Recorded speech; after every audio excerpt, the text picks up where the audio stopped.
Muy buenos días a todos y todas.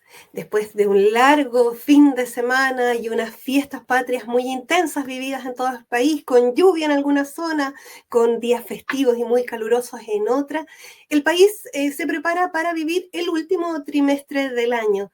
Tradicionalmente se mira desde septiembre a diciembre de una sola vez y este año en particular tenemos las elecciones en noviembre. ¿Cómo se viene este trimestre final del año respecto de las candidaturas presidenciales que viene exactamente hoy día, mañana, para nuestro país en materia política? De eso vamos a conversar con el profesor Luis Palacios, quien es académico de la Universidad San Sebastián y que está con nosotros, experto en materias de gobierno. ¿Cómo está, profesor? Hola Verónica, buenos días. Muchas gracias por la oportunidad de conversar. Muchas gracias a usted por recibirnos, profesor. Profesor, ¿cómo ve usted, después de esta especie de descanso de fiestas patrias, el inicio de septiembre? De hecho, partió la campaña presidencial el 17 de septiembre. Así es, sin duda fue un periodo de descanso, de reflexión, de compartir en familia, pero la campaña se desarrolló por igual.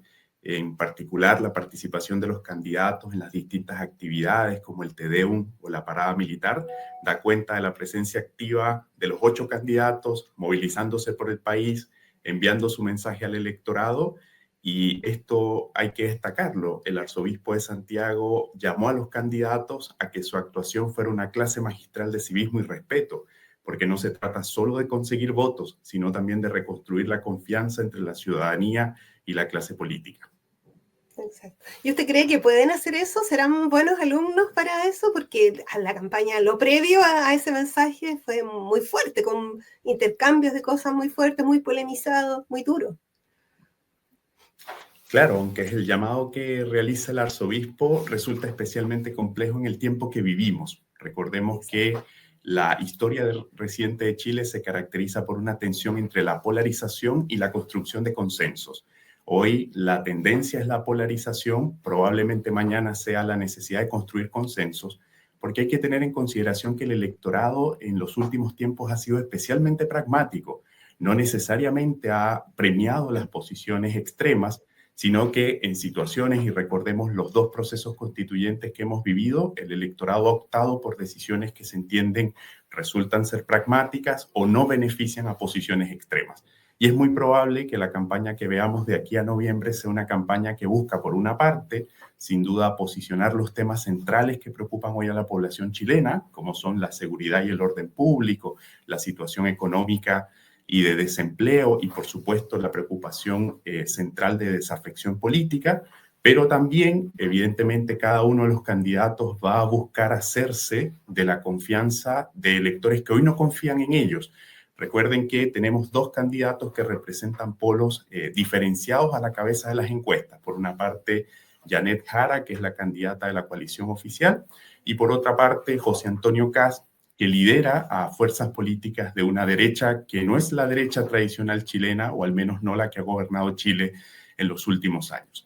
Y teniendo eso en consideración, los discursos van a ir, por una parte, orientados a asegurar su electorado, ¿no? A hablarle con fuerza a ese electorado que espera mensajes concretos, mensajes firmes, mensajes claros, pero también es muy probable que veamos giros en esta campaña orientados a hacerse de la confianza de grupos del electorado que puede que no tengan una decisión muy clara en este momento. Quedémonos un poco en los candidatos más representativos en este momento, ¿cierto? Están liderando ambos las encuestas. Sin embargo, Janet Jara se mantiene en torno al 26%, bajó un poco, pero se mantiene ahí. José Antonio Kast también había bajado, recuperó. Y Evelyn Matei, que es la tercera posibilidad de pasar a segunda vuelta, ¿cierto? Una candidata que tiene fuerza también, había repuntado algunos puntos en las encuestas y luego vuelve a bajar al 16% más o menos. ¿Cómo la ve a ella usted? ¿Cómo la ve a ella en este discurso de polarizaciones? Sí, sorprende un poco cómo la candidatura de Matei ha ido a la baja, especialmente porque es una candidatura que partió con mucha fuerza, con el respaldo de importantes sectores políticos nacionales. Igualmente, el discurso de Matei también ha ido progresivamente mutando para ubicarse en un punto medio entre las posiciones polarizadas, y eso parece ser una estrategia adecuada. Pero cuidado, porque evidentemente también se requieren respuestas concretas a los desafíos que está enfrentando Chile, y ese punto medio la ha hecho moverse entre posturas que van y vienen, ¿no? Bastante pendulares. En la práctica puede ser una buena estrategia que le orienta a hacerse de un electorado que no tiene una definición concreta o que no estaría apostando a ninguno de los polos que están hoy liderando las encuestas, pero hay un riesgo importante de indefinición. Y eso, de alguna u otra forma, el electorado está enviando un mensaje que quiere definiciones claras y como lo decía anteriormente, yo creo que la campaña se ha orientado fundamentalmente a los problemas que preocupan a la población chilena y específicamente la seguridad y el orden público están al frente, ¿no? Hay discursos cada vez más fuertes en materia de seguridad, de estrategias concretas orientadas a fortalecer el rol de los cuerpos de seguridad y orden público del Estado. También en el marco de la misma discusión sobre la seguridad, el debate sobre la migración, cada uno de los candidatos ha expuesto distintas posiciones, distintas acciones orientadas al control de la migración, pero evidentemente el discurso de Matei, aunque es un discurso que llama a convocar a los chilenos, de hecho en el marco del TDUM dijo, bueno, hoy no es día de campaña, hoy es día de unidad nacional, y ese ha sido, digamos, el centro de su discurso. Parece que ese discurso igual requiere, desde su posición de centro político, de centro derecha, también articular propuestas que compitan discursivamente con lo que están haciendo, en este caso, Jara y José Antonio Kast. En el particular caso de Kast, esta es una estrategia de largo plazo. Digamos, el Partido Republicano, liderado por Kast, se ha venido moviendo, arrastrando electores en distintos procesos electorales y ha sido una estrategia que le ha funcionado mucho. No necesariamente alcanzando acuerdos con sus aliados, digamos, básicos o más cercanos, que deberían ser la derecha tradicional, sino construyendo su propia propuesta de liderazgo y lo que parece hoy rendirle frutos importantes, y esto lo evidenciamos también en los resultados de las encuestas. Ahora, la gran pregunta es, ¿será suficiente que el movimiento que viene arrastrando votos de manera importante en los últimos años le será suficiente para avanzar en su proyecto político presidencial, o veremos frustrada nuevamente esa pretensión? Yo creo que va a llegar un punto en el cual es necesario el diálogo entre sectores que tienen ciertas afinidades, incluso tienen una historia común, porque recordemos que José Antonio Kast y también parte de los miembros de su partido también provienen de estos partidos políticos tradicionales de la derecha, y habrá la necesidad de construir un espacio de diálogo. Allí Evelyn Matei o bien puede jugar un factor determinante, en este momento tiene que seguir compitiendo, pero lo más probable es que también vaya a jugar un rol clave en los posibles acuerdos si es que se produce una eventual segunda vuelta, que es lo que se estaría proyectando al menos hoy. Exacto. ¿Usted cree que el escenario, esta foto que toman las encuestas, podría ser efectivamente el resultado de la primera vuelta, ¿no? ¿Todo lo indica así? Sí, al menos Cambia, hoy. porque Pero las encuestas a veces claro, recordemos, se equivocan. sí, o sea, están, digamos, tomando una fotografía de este momento político, pueden producirse cambios. Evidentemente estamos frente a un gobierno en la moneda que tiene que ser especialmente cuidadoso para que sus decisiones de último tiempo no afecten a la candidatura oficial, por ejemplo, pero digamos, si esto continúa proyectándose de la manera en que ha venido proyectándose, es muy probable que tengamos una segunda vuelta con los dos candidatos que hasta la fecha lideran las encuestas, y allí van a jugar un papel clave las coaliciones políticas que se puedan construir. Por eso resulta especialmente sensible para el discurso de Kast ir progresivamente construyendo puentes también con sus antiguos socios de partido, ¿no? Pensando en los partidos de la derecha tradicional para fortalecer su propia posición.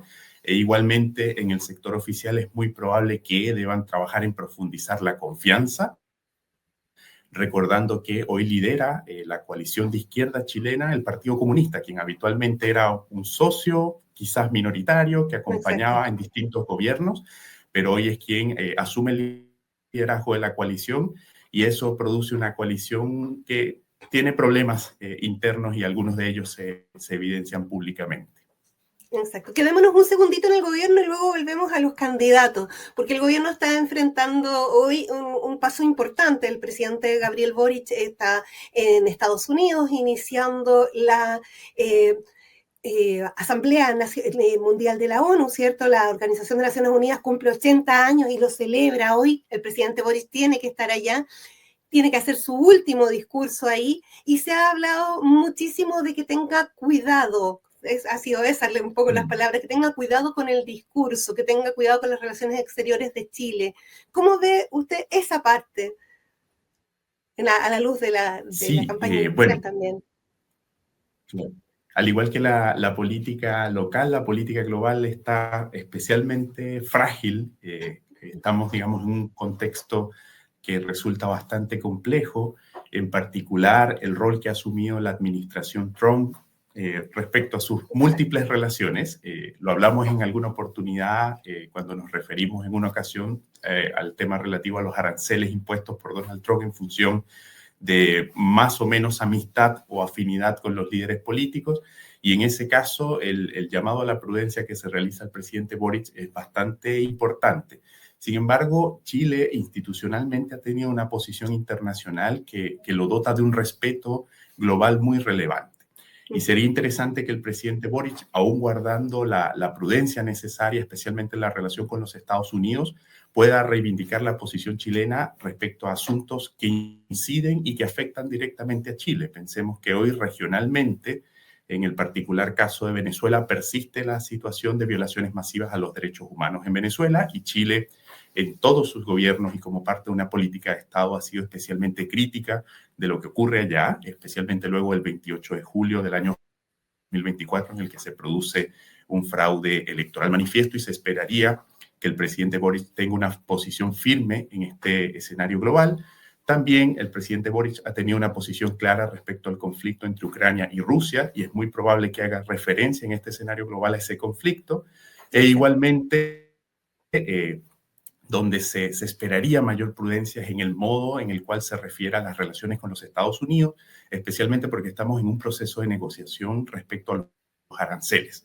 Y en ese caso, las referencias de Boric a los Estados Unidos deberían ir más bien orientadas al fortalecimiento de unas relaciones que son históricas, que son comercialmente muy atractivas, que al mismo tiempo Chile tiene un especial trato respecto al resto de los países de la región con los Estados Unidos, y eso debería reivindicarse, pero es muy importante, sí, que continuador de una política de Estado, el presidente pueda en este foro global manifestar las preocupaciones del, ¿no?, de lo que está ocurriendo en la región y en el mundo, especialmente porque incide, ¿no?, lo que pasa en el mundo, en nuestro país. Solamente cuando refería al caso de Venezuela, pensemos en los flujos migratorios y lo que eventualmente podría ocurrir si es que en Venezuela se produce algún cambio o se agrava la situación como consecuencia de acciones militares que se están llevando frente a las costas venezolanas en el Caribe. Y allí, por supuesto, Chile sería el receptor de la migración o como consecuencia de las políticas migratorias que se están implementando en los Estados Unidos, eventualmente se podría reproducir un nuevo ciclo migratorio que afecte las fronteras chilenas. Ese espacio o ese foro global resulta clave para manifestar esas preocupaciones, pero sin duda el llamado es a la prudencia en este momento tan frágil de las relaciones internacionales que estamos viviendo.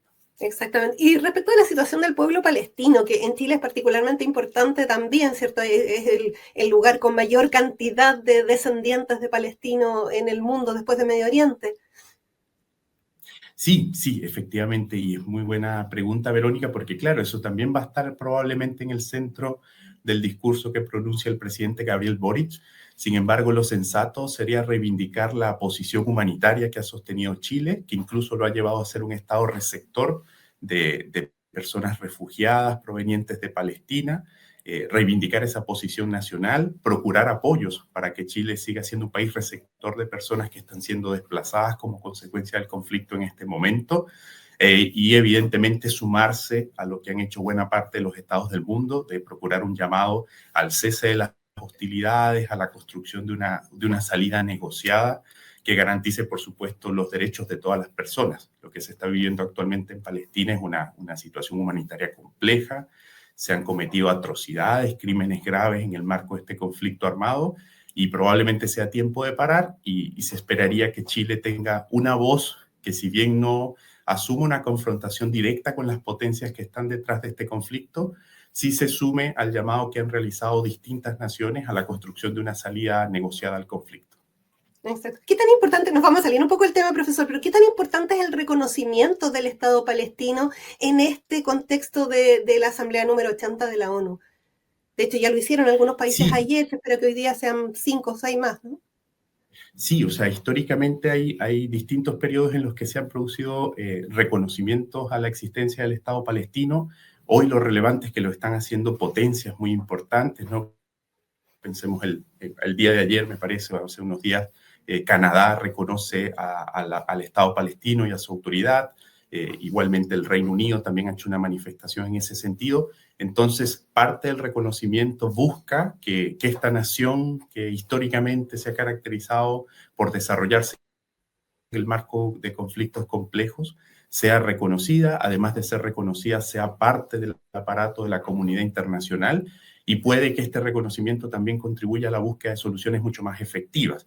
Ahora bien, esto no es nuevo, o sea, tenemos muchos estados que han ido progresivamente reconociendo a Palestina, se ha ido progresivamente incorporando, por ejemplo, en estructuras internas de la Organización de Naciones Unidas, donde ha tenido un rol de observador o no un rol de miembro pleno, pero esto podría avanzar hacia la consideración de Palestina como un miembro pleno de Naciones Unidas, un paso que igual estamos lejos de alcanzar, pero evidentemente ese reconocimiento también es una manifestación simbólica de las comunidades, de la comunidad global, o buena parte de ella, respecto a la situación de conflicto que se está viviendo, ¿no?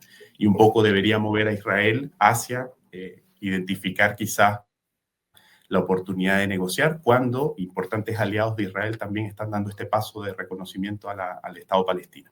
Exacto. En ese escenario, Chile también podría tener una figuración importante ahora y a futuro. Lo engarzamos ahora con nuestras elecciones, porque uno de los gestos que se espera del presidente Boric en Estados Unidos hoy es que dé apoyo formal a la candidatura de la expresidenta Bachelet como secretaria general de la ONU para el próximo año, ¿cierto? En diciembre del 2026. ¿Usted cree que él podría hacerlo? ¿Que eso sería bueno? ¿Cómo lee la posición de Bachelet en este escenario internacional y también en el interno? Sí, o sea, los estados y los representantes de los estados, porque recordemos que el presidente Boric, al viajar a este foro tan relevante internacional, está actuando en su rol de jefe del Estado de Chile y jefe de las relaciones exteriores, pueden promover candidaturas. En particular, Chile ha tenido un liderazgo en distintos foros regionales. Recordemos a Insulza, que presidió la Organización de Estados Americanos. La propia Michelle Bachelet jugó, digamos, un periodo de tiempo como alta comisionada de Naciones Unidas para los Derechos Humanos, y eso, digamos, le otorga un aval importante, y como mujer, digamos, es un aspecto no menor, y es muy probable que Chile, si hay consensos internos, que me parece que sí los hay, pueda desde la posición del presidente de la República promover la candidatura de Michelle Bachelet, pero esto implica mayores acuerdos, porque hay procesos internos para la elección del secretario general que implican también la necesidad de alcanzar acuerdos con otros estados para que estos puedan dar su visto bueno y que efectivamente se pueda producir. Y además, bueno, efectivamente esto va a ocurrir el próximo año. Vamos a tener el próximo año un gobierno distinto instalado en la moneda, pero efectivamente puede que Michelle Bachelet, al menos internamente, goce de los consensos necesarios para que efectivamente su candidatura se pueda promover. Me parece que la experiencia que adquirió como alta comisionada de Naciones Unidas para los derechos humanos también le otorga un aval para el desarrollo de esta función. Y la propia, insisto en esta idea, ¿no? La tradición chilena en el contexto internacional es bastante relevante, ¿no? Como Chile, como un Estado respetuoso del derecho internacional, que cumple con los convenios, con los instrumentos jurídicos internacionales, igualmente eso le da un peso importante, aún siendo una nación pequeña, le da un peso importante en la discusión política global. Y allí vamos a ver si efectivamente todas estas piezas se ponen sobre el escritorio y van a poder movilizar la candidatura de Michelle Bachelet como secretaria general de Naciones Unidas. Exacto. Respecto de eso, dos preguntas. Una, ¿qué tan relevante podría ser el rol de ella en esta nueva posición de líder internacional, perfilándose como líder internacional en las elecciones? Ella ha acompañado a Janet Jara, pero no ha dado explícitamente su apoyo a su candidatura, ¿cierto? Y por otro lado, ¿qué tan importante para las relaciones exteriores de Chile sería tenerla a ella en este rol tan clave, independientemente del gobierno que exista? Ahora, en el escenario que sea Kast ha sido muy crítico de la ONU, en la misma línea que Trump. Entonces, ¿cómo se ve ese escenario ahí? Sí, bueno, primero habría que ver si efectivamente se termina de concretar esta aspiración y tendría Michelle Bachelet que trabajar intensamente porque eso ocurra, e igualmente ciertos operadores que acompañan esa aspiración, apoyarla en ese sentido y por lo tanto es probable que la atención a la campaña interna se vea reducida, ¿no? Adicionalmente, lo que esperamos en general de los organismos internacionales es que puedan actuar con autonomía e independencia respecto de los conflictos internos que viven las distintas naciones. Y eso lleva a que efectivamente el rol de un funcionario de un organismo tan importante como este se aleje un poco de la política nacional para efectivamente hacerse cargo. Imagínense, ¿no? Ser secretario general de Naciones Unidas implica intentar comprender o acercarse a los distintos problemas globales que estamos viviendo y no solamente, digamos, a los de la realidad chilena. Y en ese sentido, Bachelet incluso se vio cuestionada en su rol como alta comisionada de Naciones Unidas para los Derechos Humanos por su participación, recordemos, en las campañas de los procesos constituyentes. Eso me parece que tuvo un costo importante, al menos en Chile, respecto a su imagen como autoridad internacional. Y ahora quizás sería una cuestión a considerar si efectivamente va a participar o no activamente en la campaña de Janet Jara, aunque su participación como expresidenta probablemente se vea vinculada más bien a un mensaje de cierre. Probablemente en las últimas semanas de la campaña veamos alguna participación de Bachelet llamando a votar a favor de la candidatura de su coalición, pero en esto hay que ser especialmente cuidadoso porque efectivamente lo que se busca de estas figuras es que sean capaces de alguna manera de desprenderse de la política doméstica o de la política local de sus países y ocuparse, digamos, de los grandes asuntos, ¿no? Si estamos hablando ya de un liderazgo que trasciende lo nacional, es un liderazgo que tiende a tener intereses más bien en el contexto global. Y en todo caso, evitar en lo posible la afectación de su imagen, porque efectivamente esto podría comprometer también el apoyo de un gobierno futuro a esa pretensión. Exactamente. La figura de ella, ¿qué tan importante sería como para atraer figuras de centro o apoyos desde la izquierda más hacia el centro en la candidatura de Jara? ¿Sería importante? Y aprovecho a preguntarle de inmediato, ¿qué tan importante es que en este mismo escenario, al final de la campaña, se ocupe también el legado del presidente Piñera desde la perspectiva de la candidatura de Matei en particular? Sí, los expresidentes en Chile tienen un aura especial, ¿no? Y eso igual da cuenta históricamente de la confianza que existía con esos liderazgos. No podemos negar el liderazgo que tuvo la expresidenta Michelle Bachelet, que además gobierna Chile en 2 periodos. Evidentemente es una figura de peso. E igualmente la figura de Sebastián Piñera o la memoria de Sebastián Piñera también son recursos que van a ser utilizados en las campañas. En el caso de Piñera, especialmente por Evelyn Matei, pero vemos que pese a que Matei ha incorporado a su equipo de campaña a figuras importantes, muy cercanas al presidente Piñera, esto, al menos en las encuestas, no refleja un cambio considerable. No significa que se rechace el recuerdo o la memoria del presidente Piñera, que es muy relevante, que incluso antes de su muerte estuvo especialmente activo en la vida política nacional, pero parece no tener una incidencia en el electorado.